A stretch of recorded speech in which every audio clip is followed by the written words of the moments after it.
नमस्कार। यो हो टेलिभिजनको नियमित कार्यक्रम यो हो बहसमा यहाँहरूलाई धेरै स्वागत छ।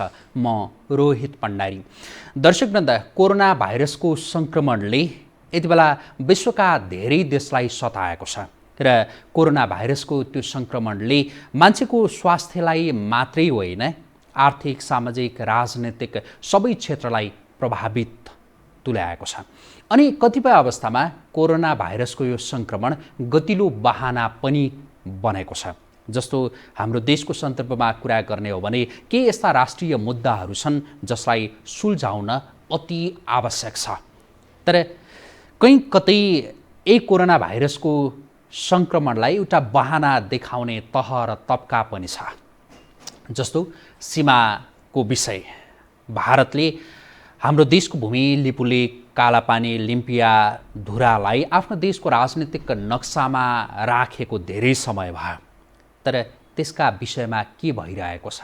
किन यो विषयलाई जोडतोडका साथ सरकारले उठाउन सकिरहेको छैन या उठाएर पनि भारतले सुनिरहेको छैन? यो एउटा सन्दर्भ। अनि सँगै एमसिसीको विषय जो यति बेला एक हिसाबले भन्ने हो भने ओझेलमा जस्तै परेको छ र त्यसमा पनि यो किन ओझेलमा पर्यो भनेर भन्दा मान्छेहरूले कोरोना भाइरसको सङ्क्रमण भनेर त्यो खालको तर्क गर्छन्।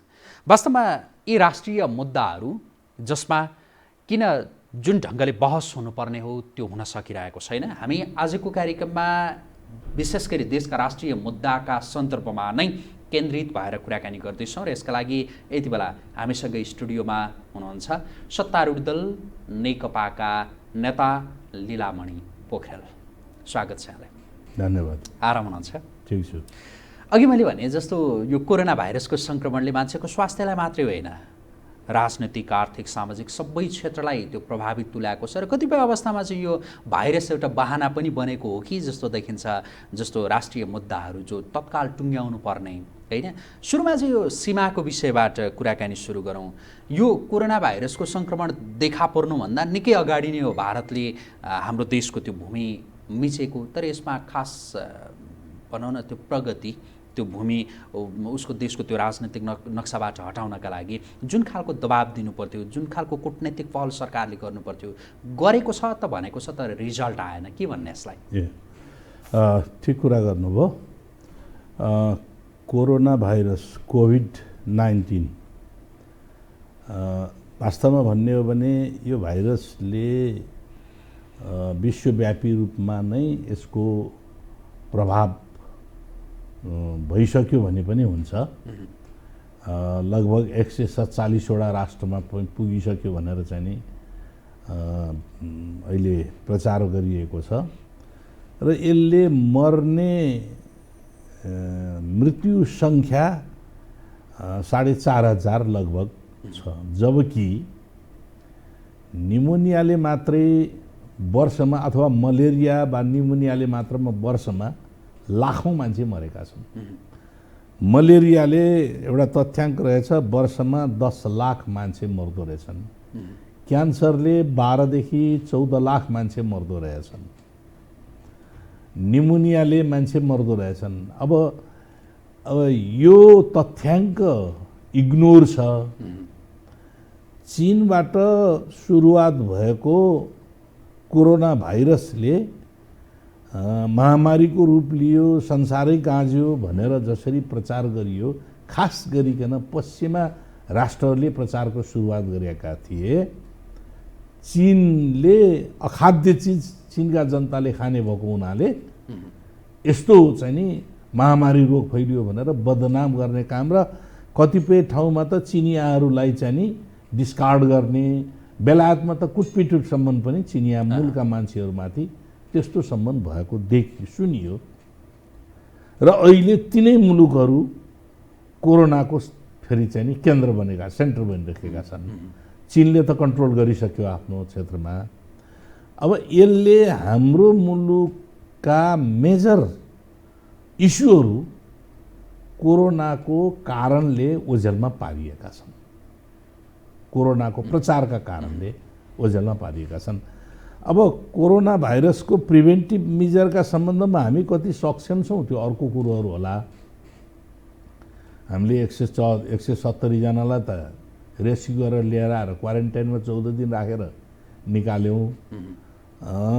देशभित्रै प्रवेश गरेपछि हाम्रो सरकारको तर्फबाट भनिसकेको छ हामी क्वारेन्टाइनमा राख्न सक्दैनौँ, सेल्फ आइसोलेसनमा बस्नुपर्ने हुन्छ भनेर सरकारको तर्फबाट भनिएको छ।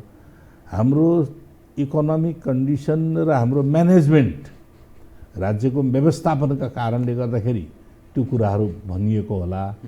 यही आर्थिक अवस्था जसको निम्ति जति प्रिभेन्टिभ मेजरका निम्ति लाग्नुपर्ने खर्च, अब क्युरेटिभमा त्यो अहिलेसम्म त्यसको कुनै भ्याक्सिन वा एन्टिडोट तयार भएकै छैन। खालि चाहिँ नि त्यसले प्रिभेन्टिभ मेजर्सबाट अब सेनिटरी सिस्टमबाट नै त्यसलाई निको पार्ने बाहेक अर्को केही पनि छैन भन्ने सुनिएको छ। अब यसले पारेको असर र अर्कोतिर कोरोना लागिरहेको छ। हामीलाई हाम्रा राष्ट्रिय मुद्दामा कोरोना लाग्यो क्या, त्यो पो छ। जस्तो हाम्रो राष्ट्रिय मुद्दा, राष्ट्रिय सार्वभौमिकताको मुद्दा हो सीमा समस्या। भारतले नेपाली भूमिलाई अतिक्रमण गरेर आफ्नो सार्वभौमिकताभित्र पार्नका निम्ति नेपालको नक्सालाई कटौती गरेर भारतीय नक्साभित्र हालेको छ। यो वास्तवमा हामीले यो सेन्टिमेन्टको रूपमा सेप्टेम्बर 2, 2019 मा प्रकाशित गरेको नक्सालाई लिएर हामी चाहिँ नि अलि सेन्टिमेन्टेड भयौँ। तर त्यही नक्साको प्रारूप त्योभन्दा अगाडि लगभग 15-16 वर्ष अगाडि नै उनीहरूले प्रकाशित गरेका थिए। त्यही नक्सा, त्यो नक्सा प्रकाशित गरेपछि सेप्टेम्बर 2 मा नक्सा प्रकाशित गरेपछि नेपालको एउटा पत्रिकाले त्यो भारतले नेपालको भूभाग गाभेर प्रकाशित गर्यो भनेर त्यहाँ न्युज दियो र त्यो नक्सा प्रकाशित गरिसके पछाडि चिनिया भूभागलाई समेत आफ्नो भूभागमा राखेर विवादित भूभाग हैन लद्दाख क्षेत्रको, त्यस्तै गरिकन पाकिस्तान नियन्त्रित काश्मीरलाई पनि भारतीय भूमिमा राखिसके पछाडि पाकिस्तानले अन्तर्राष्ट्रिय क्षेत्रमा नै आफ्नो इस्यु उठाइसकेपछि यसले बढी प्रचारमा पाएर हामी पनि के भयो त भन्दाखेरि राष्ट्रवादी सोचका साथ नेपाली जनता आफ्नो मुलुकको सार्वभौमिकतामाथि हस्तक्षेप भएको भनेर अलिक बढ्ता जागृत भएका हौँ।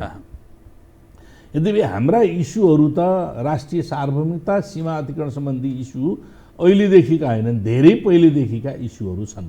यी असमान सन्धि सम्झौताले गाँजेका प्रश्नहरू र हाम्रो लगभग 81 भन्दा बढ्ता ठाउँमा भारतीयहरूबाट सीमा अतिक्रमित भएको छ। र 2 दिन अगाडि मात्रै पनि एउटा समाचार प्रकाशित भएको छ, लगभग चाहिँ नि 50-55 बिघा जमिन चाहिँ नि अहिले द्विपक्षीय नेपाल र भारत सीमा अनुगमन आयोगले सीमाङ्कन गर्ने सम्बन्धमा त्यहाँ आएर खाल्टो खनेर चाहिँ नि पिलर गाड्नका निम्ति गरिएको छ भनेर अहिले कञ्चनपुरको है त्यो क्षेत्रको चाहिँ नि भर्खरै न्युज आएको छ।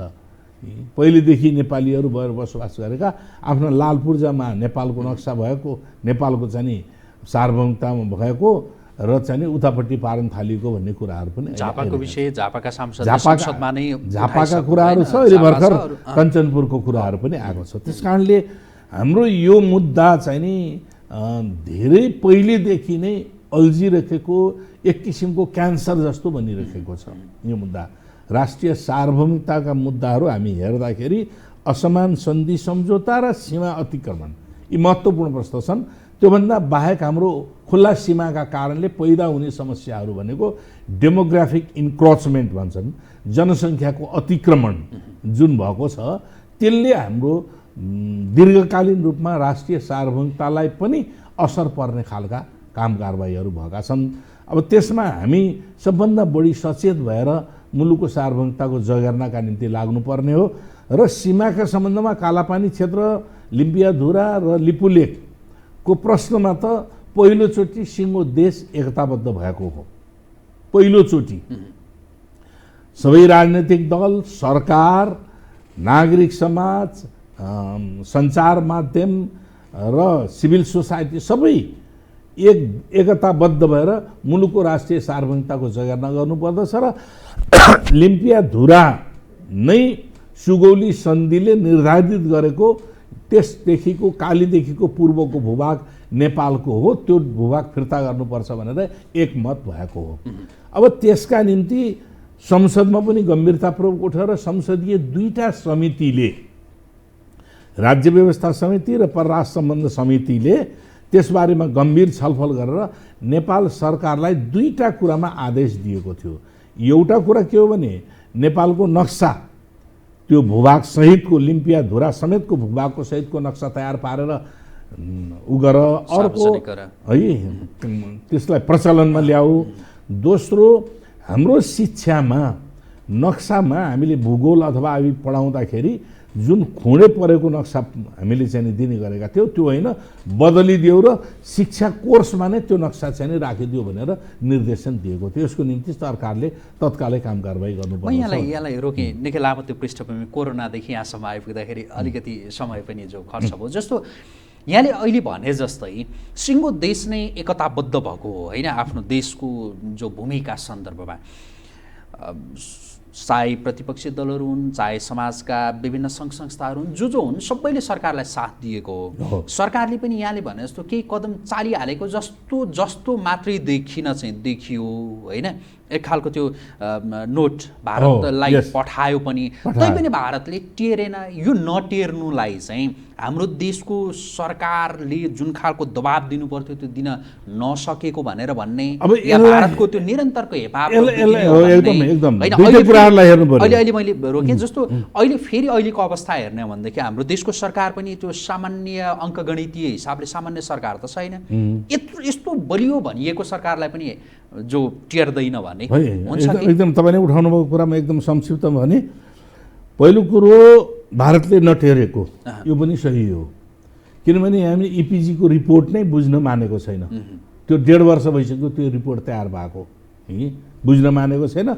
भारतीय प्रधानमन्त्रीलाई बुझाएपछि नेपाली प्रधानमन्त्रीले बुझाउने, त्योभित्र के सहमति भएको छ हामीलाई थाहा छैन नि त, त्यो रिपोर्ट सार्वजनिक भएको छैन, त्यस कारणले त्यो टेरेन। दोस्रो, यो सन्दर्भमा संवाद गरौँ भन्नु भन्दाखेरि संवादको मिति तय गर्नका निम्ति भारत मानिराखेको छैन, सीमा सम्बन्धी संवादको मिति तय गर्नको निम्ति भारत मानिराखेको छैन।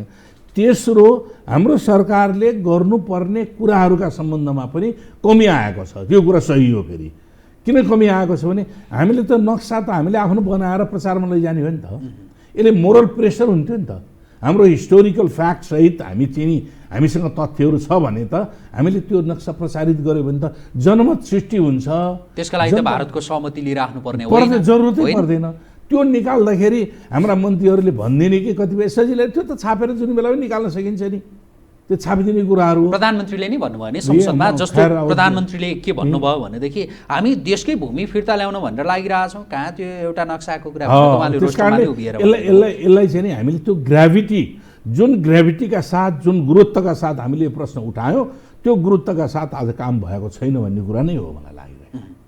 अब अर्को कुरा म तपाईँलाई भनिदिन्छु, हामीले चिनिया राष्ट्रपति सी जिनपिङ आउने बेलामा नेपाल र चीनको बीचमा सुपुर्दगी सन्धि गर्नको निम्ति हामी तयार भएर बसेका थियौँ, तयार थियौँ।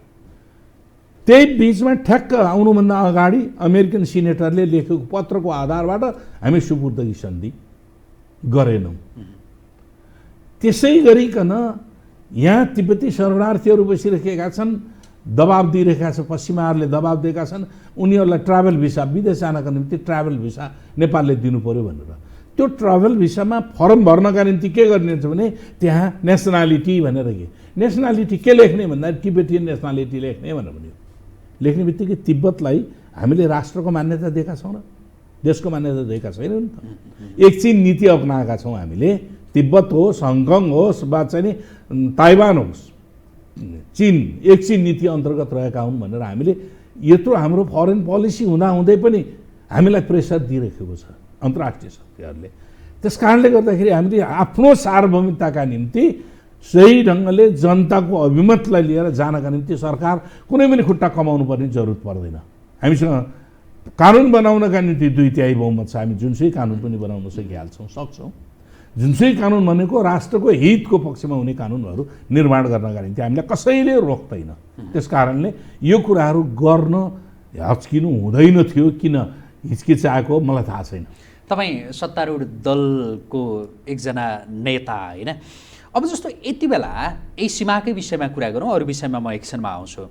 सरकारले तत्काल गरिहाल्नुपर्ने कि यति चाहिँ गर्नलाई कसैले पनि रोक्दैन है, यति चाहिँ गरिहाल।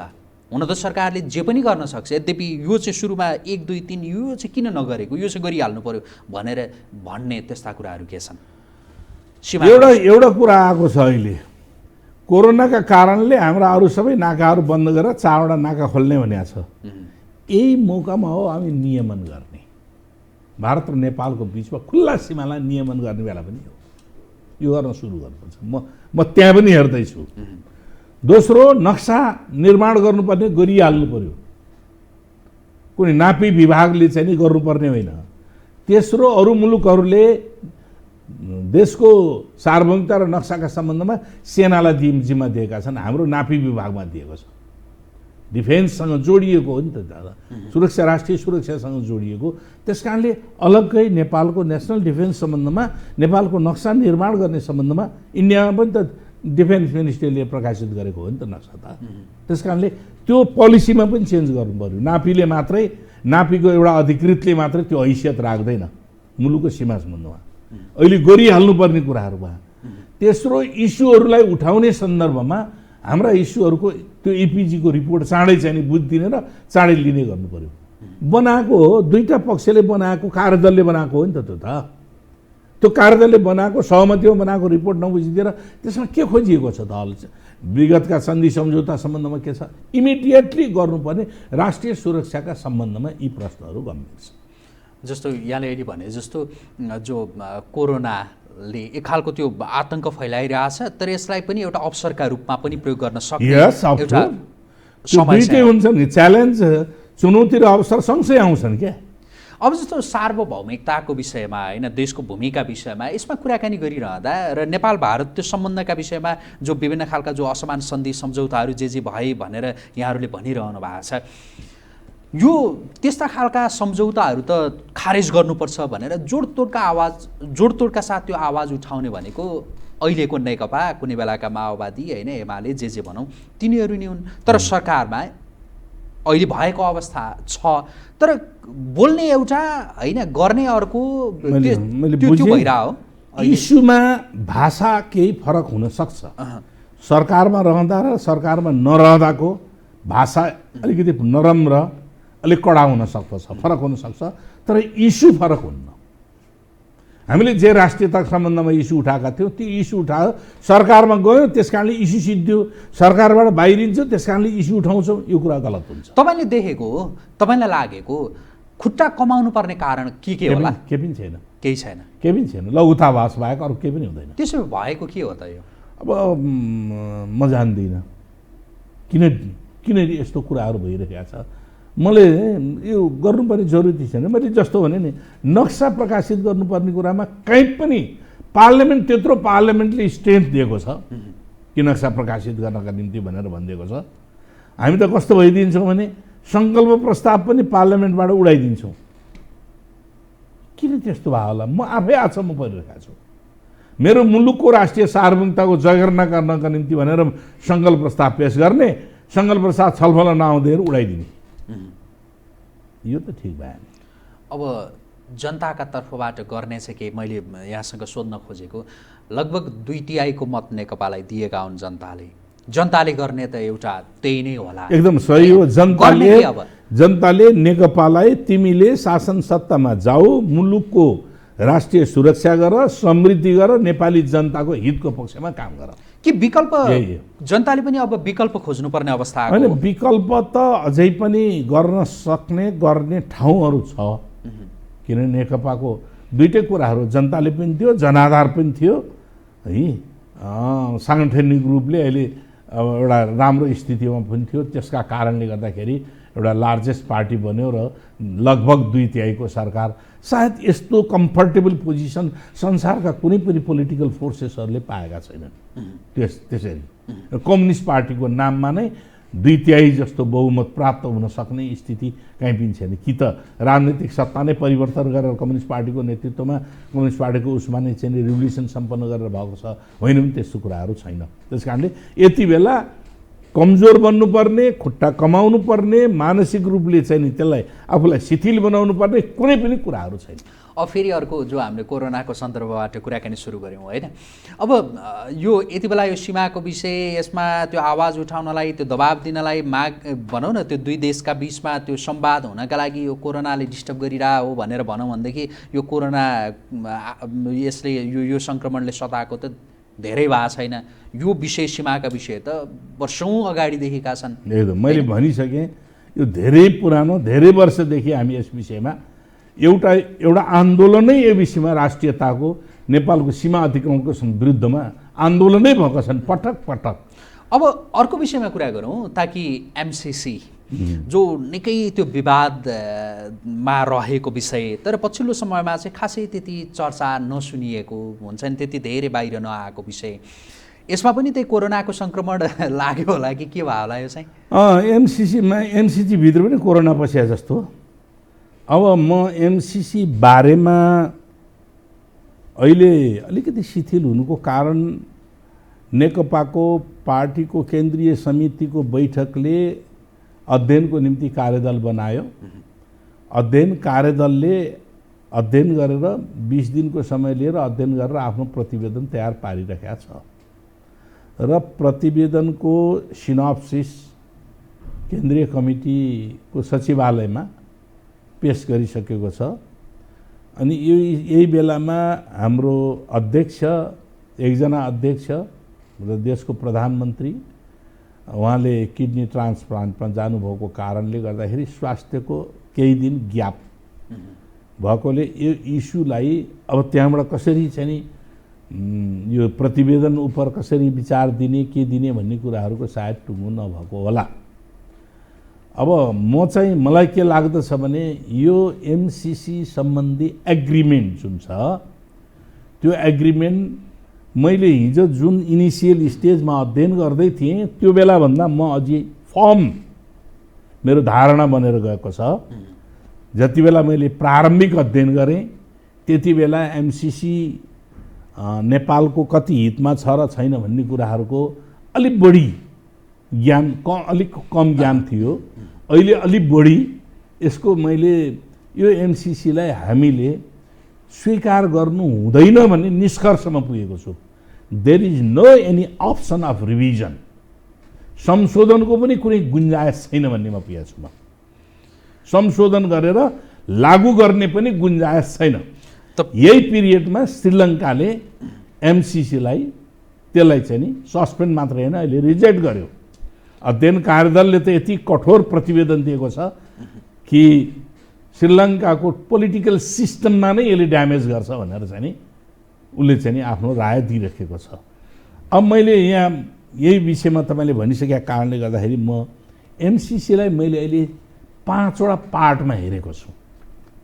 पहिलो पार्ट त एमसिसीको एग्रिमेन्ट नै, जुन एग्रिमेन्ट प्रोसिडियर हो त्यो नै डिफेक्टिभ छ, त्यो नै राष्ट्रिय हित विरुद्धको छ। पहिलो कुरो के छ भने प्रोटोकल मिलेन, यसमा सिग्नेटरीहरूको प्रोटोकल, एकजना उपसचिव छ, एकजना मन्त्री छ, अनि यो प्रोटोकल नमिलाएर सम्झौता गर्न मिल्छ? प्रोटोकल मिलेन। दोस्रो चाहिँ नि यो के हो भने यो सन्धि होइन, यो करार सम्झौता हो। दुईटा देशको बीचको लिनेर दिने, त्यसमा पनि यसमा दोहोरो अब्लिगेसन छैन, एउटा मात्रै अब्लिगेसन छ, दिनेको कुनै अब्लिगेसन छैन, दिने हो। लिनेले यति अब्लिगेसन बेहोर्नुपर्छ यो यसमा।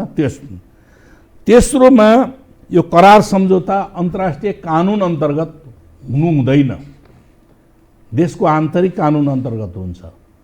अब यसमा सम्झौताको दफा 6(4) मा उल्लेखै के गरियो त भन्दाखेरि यो अन्तर्राष्ट्रिय कानुन अन्तर्गत हुनेछ भनेर गरियो। यो किन गरियो त भन्दाखेरि बलजफ्ती अन्तर्राष्ट्रिय कानुन अन्तर्गत ल्याएर यसलाई सन्धि बनाउनका निम्ति गरियो, नत्र यो उल्लेख गर्नुपर्ने दफा नै जरुरी थिएन। किनभने अन्तर्राष्ट्रिय कानुन अन्तर्गत हुनेछ भनेपछि त यसमा हामीले स्वीकार गर्यौँ अन्तर्राष्ट्रिय कानुन जबकि यो हुँदै होइन, करार चाहिँ नि एउटा सम्झौता हो। अर्को यो चाहिँ नि ठुलो शक्ति राष्ट्रले सानो कमजोर राष्ट्रमाथि थोपरेको डोनेसन दिने, डोनेसन दिएर अनुचित शर्तमा थोपरेको यो चाहिँ नि हो पहिलो पार्ट। यो पहिलो पार्ट यसको लेजिटिमेसी वैधतामा नै मैले प्रश्न उठाएँ। यसको दोस्रो पार्ट फेरि के छ भन्दाखेरि यो अमेरिकी वैदेशिक सहायता नीति अन्तर्गत इन्डो पेसिफिक र एमसिसी को एलायन्स, इन्डो पेसिफिक र एमसिसी जोडेर ल्याइएको छ। यसको हिस्ट्रीका कुरा गर्ने हो भने त धेरै फरक छ। यो त 2017 मा मात्रै आएको इन्डो पेसिफिक, यो एमसिसी त 2004 देखि आएको। यी वाहियातका कुराहरू हुन्। यसको हिस्टोरिकल फ्याक्ट के हो त भन्दाखेरि सन् 1960 मा इन्डो के अरे एसिया पेसिफिक भनेको थियो। चीनमा समाजवादी क्रान्ति, जनवादी क्रान्ति भर्खर सम्पन्न भएको बेलामा बनेको थियो।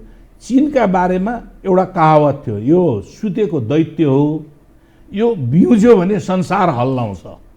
यो चीन बिउज्यो, त्यस कारणले यो बिउजेको चीनलाई फेरि सुताउने योजना अन्तर्गत एसिया पेसिफिक भनेर जन्मिएको थियो यी अमेरिकन लिडरसिपमा।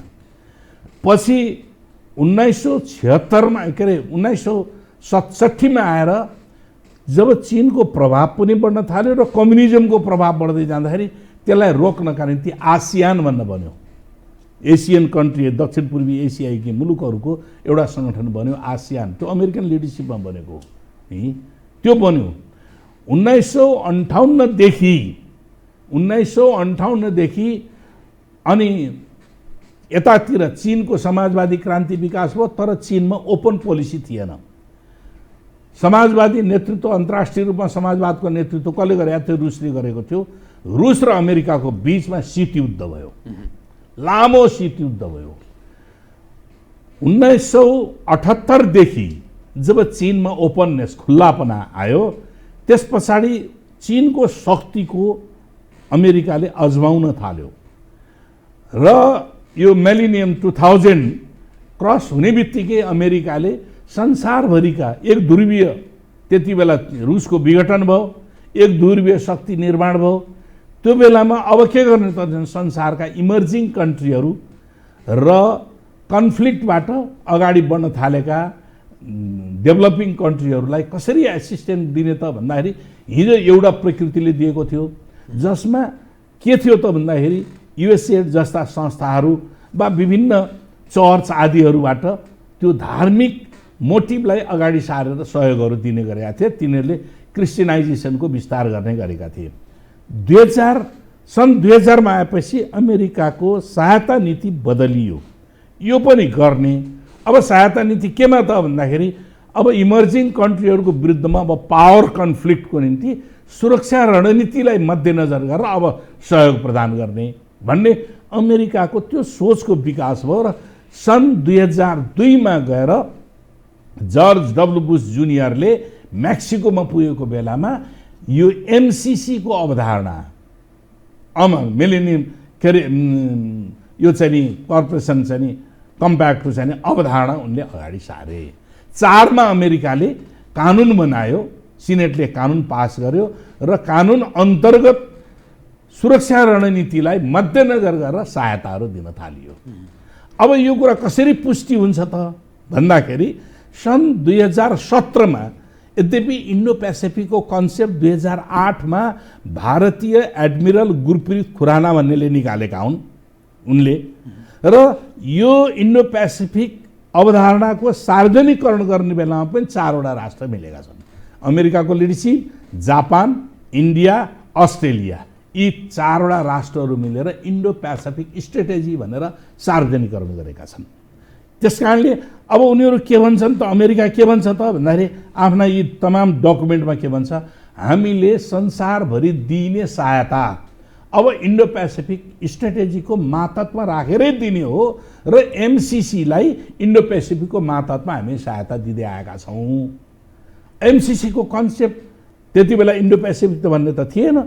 तर पनि के भन्छ डकुमेन्टले भन्ने सन् 2004 देखि नै, यहाँ डकुमेन्टले भन्छ 4 देखि नै हामीले एमसिसी मार्फत सहायता दिने, इन्डो पेसिफिक मार्फत सहायता दिने गरेका छौँ भनेर उनीहरूका डकुमेन्टले आयो भनिरहेको छ।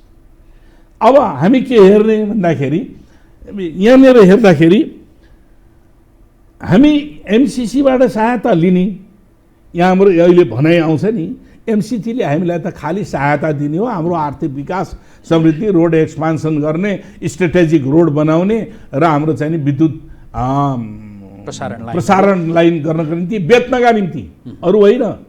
नो डिस्ट्रिब्युसन, आन्तरिक व्यवस्थापनको लागि होइन, विद्युत बेच्नका निम्ति भारतसँग 400 केबी को प्रसारण लाइन हामी बनाइदिन्छौँ, हाम्रो विकास हुन्छ, हाम्रो झिलिमिली हुन्छ भनेर यसरी एमसिसीलाई इन्डो पेसिफिक स्ट्रेटेजी मातहत राखियो।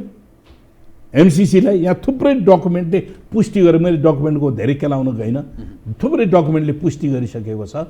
हिजो के भनियो, यो एमसिसीसँग इन्डो पेसिफिक जोडिएको छैन भनेर भनियो। आज जोडिएको छ भनेर अमेरिकन अधिकारीदेखि र अमेरिकन दस्तावेजले भनिसके पछाडि अब जोडिएको छैन भन्दैनन्। के भन्छन् त भन्दाखेरि एमसिसीको डकुमेन्टमा जोडेको कुरा लेखा छैन नि भन्छन्। राज्यले गर्ने कुराहरू सबै डकुमेन्टमा एउटै चिज लेखिन्छ भन्ने छैन, अर्को डकुमेन्टले पुष्टि गर्ने कुराहरू हुन्छ। त्यस कारणले यो कुराहरूको बारेमा हामीले धेरै बहस गर्नुपर्ने जरुरी छैन। म अब अलि यस विषयमा टुङ्ग्याउँछु। अब रह्यो के भन्नु भन्दाखेरि अब यो एमसिसी अमेरिकाको सुरक्षा रणनीतिलाई आधारित बनेर बनेको छ। सुरक्षा रणनीति उनीहरूको डकुमेन्टले भनेको छ अमेरिकाको सुरक्षा रणनीति। मैले यहाँ टिपोट पनि गरिरहेको छु। के भन्छ भने अमेरिकाको राष्ट्रिय प्रतिरक्षा रणनीति हो भन्छ क्या उसले। एमसिसी के अरे आइपिएस अमेरिकाको राष्ट्रिय प्रतिरक्षा रणनीति, आइपिएस इन्डो पेसिफिक स्ट्रेटेजी। अब यो स्ट्रेटेजी मार्फत के गर्छ त भन्दाखेरि एमसिसीलाई पैसा दिन्छ, लगानी गर्छ। त्यो एमसिसीले अरू मुलुकमा गएर सम्झौता गरेर त्यहाँनिर लगानी गर्छ, विभिन्न विकास निर्माणका नाममा, आदि चिजका नाममा गर्छ। तपाईँले अहिले त्यो जुन प्रोटोकलदेखि लिएर एमसिसी र यो आइपिएससम्मका यो तिथि मिति सहित तपाईँले जो प्रस्तुत गर्नुभयो होइन, तपाईँसँग थुप्रै मैले अर्को पार्ट अझ भनेको छैन, मैले तेस्रो पार्ट भने तपाईँसँग थुप्रै कागजपत्रहरू छन्। मैले एकैछिन यहाँलाई रोकेँ। जस्तो तपाईँले जो तिथि मिति सहित जसरी तपाईँ प्रस्तुत हुनुभयो नि, अब जस्तो तपाईँकै पार्टीले जो एउटा कार्यदल बनायो, त्यो कार्यदलले एक खालको त्यो सुझाव पनि दिएको छ कि अरे तपाईँले त केसम्म भन्नुभयो भने त्यो संशोधन होइन, पुरै रिजेक्ट नै गर्नुपर्छ भनेर। अफकोर्स रिजेक्ट गर्नुपर्छ। यो जे कुराहरू अहिले तपाईँले भन्नुभयो नि, यो कुरा जो तपाईँकै पार्टीका नेताहरू, प्रधानमन्त्री लगायत भनौँ न, जसले नबुझेर हो एमसिसीका पक्षमा, या उहाँहरूको के बाध्यता होला कि नियत नै खराब हो कि? अब तीनटा कुरा भन्नुभयो, नबुझेर, बाध्यता, नियत। मैले के भन्ने गरेको छु भने केही हाम्रा लिडरहरू मिसलिड पनि भएको हुन्छ तथ्यसम्म। जस्तो यी हाम्रै कुरा सुन्न हाम्रो प्राइम मिनिस्टर तयार हुनु पर्यो नि, हाम्रा तर्कहरू सुन्न तयार हुनु पर्यो नि। हामीले किन यो कुराहरू विरोध गरिरहेका छौँ त? हामीले अमेरिकाको अनुहार हेरेर विरोध गरे होइन है। अमेरिका कस्तो छ, जर्ज बुश आयो कि, ट्रम्प आयो कि, अथवा केनेडी आयो कि, को आयो कि भनेर हामीले गरे होइन। हाम्रो मुलुकको हितको निम्ति छ कि छैन भनेर गरेको। त्यस कारणले अब कतिपयले मिसलिड गरेका छन्। जस्तो म एउटा कुरा भनिदिउँ, यो एमसिसीको लागिको सम्झौताको लागिको प्रोजेक्ट जुन तय भएको छ नि, यो ट्रान्समिसन लाइनको 2013 मा तयार भयो।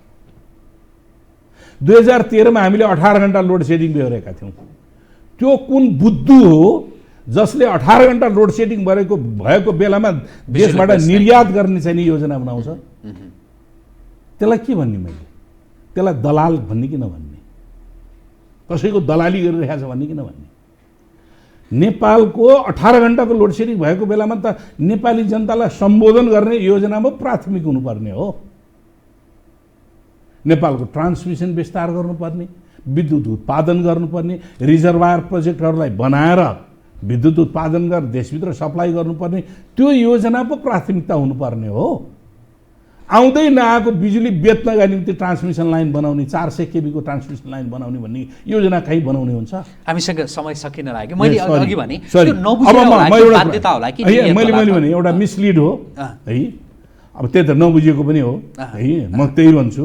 किनभने यत्रो कुराहरू तर सरकारको प्रतिनिधिहरूले बुझ्दैनन् भन्ने त्यो एक्सक्युज पाइँदैन, फेरि जानेन सरकारले भन्न पाइँदैन।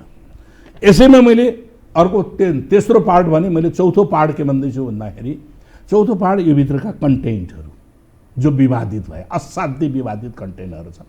12-15वटा विवादित कन्टेन्ट हाम्रो कन्स्टिट्युसनलाई सुपरसिड गर्छ यो, त्यसैले अन्तर्राष्ट्रिय कानुन अन्तर्गत त्यसलाई त्यहाँ राखियो क्या। कन्स्टिट्युसन के भन्छ, यो सम्झौताको दफाहरूसँग चाहिँ नि नेपालका कानुनहरू चाहिँ नि बाजेको खण्डमा कानुनहरू अमान्य हुनेछन् र सम्झौता दफाहरू लागू हुनेछन्, यस्ता कुराहरू छन्। यस्ता त्यस्तै यत्रो प्रोजेक्ट छ, डिपिआर खो है, नेपाली जनताले डिपिआर थाहा पाउनु पर्दैन? 400 मिलियनको प्रोजेक्ट, ल 100 मिलियन त बाटो रोड एक्सटेन्सनमा जाला, 400 मिलियन 40 करोड डलरको प्रोजेक्टको खोइ हामीलाई डिपिआर खोइ, हामीले मागिरहेका छौँ, डिपिआर दिँदैन। अब यसको अर्को पाँचौँ पार्ट के हो भने यसको socio economic cultural and political impact, दीर्घकालीन रूपमा नेपालले राष्ट्रिय सार्वभौमिकतामा के बेहोर्नु पर्ने हो, यसबाट पर्ने सामाजिक रूपमा के बेहोर्नु पर्ने हो, आर्थिक रूपमा के बेहोर्नु पर्ने हो, सांस्कृतिक रूपमा के बेहोर्नु पर्ने, त्यसको इम्प्याक्ट के हो। अहिले देखाइदियो के छ भने यो प्रोजेक्ट बनेपछि यहाँ लेखेको छ के 2 करोड 30 लाख जनताले यसबाट लाभान्वित गर्नेछन्। यो गण्डकी करिडोरको बिजुली इभ्याकुएट गर्दाखेरि 2 करोड 30 लाख जनताले 3 करोड जनतामा 70 लाख जनता, बाँकी रेस्ट अफ द कन्ट्रीहरूको 70 लाख जनता हुन्छ। यो एमसिसीका विषयमा र अरू राष्ट्रिय मुद्दाका विषयमा अर्को कुनै दिन थप कुराकानी गरौँला। आजका लागि चाहिँ समय सकियो, जुन समय यहाँले हामीलाई दिनुभयो यसका लागि यहाँलाई धन्यवाद। धन्यवाद। हस्, आदरणीय दर्शकवृन्द, हामी कुराकानी गर्दै थियौँ नेपाल कम्युनिस्ट पार्टीका नेता लीलामणि पोखरेलसँग। आजका लागि यो बहस यहीँ सकिन्छ। हामीलाई हेर्दै गर्नुहोला। नमस्कार।